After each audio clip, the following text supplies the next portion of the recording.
hands on the tire. I elbow, boom, hands still on the tire. See how I replaced it? Violence destroys. Weaponizing is the counter strategies to violent criminal assault. Hey, I'm Greg LaBeouf, aka The Violence Guy, and I'm sharing with you how I went from the victim of a brutal attempted murder to mastering the tool of violence and protecting myself and family, and how you can do the same from the safety and comfort of your own home.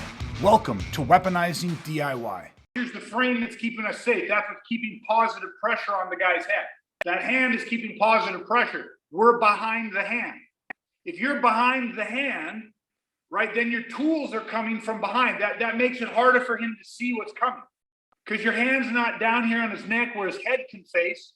It's not up here. It's not out on the chin where he can spin away. It's right in that mandible joint. Okay, we did that a couple Sundays ago. It's right up and under here. So he can't turn his head to look. So you got to think about it. If this is on your neck, you can't see that elbow coming until the last minute. Elbow replace, by the time this hand slips, that elbow's already in the place. So having that there, you keep that positive pressure. Everything, all your tools are firing from behind that structure.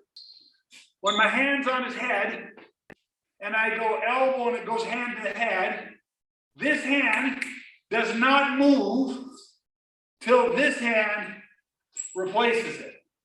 If I pull this hand away and I go to switch his head, he's gone, he's already moved.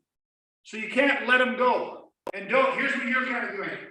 You're hitting and switching at the same time. You got to finish the elbow. Elbow, back.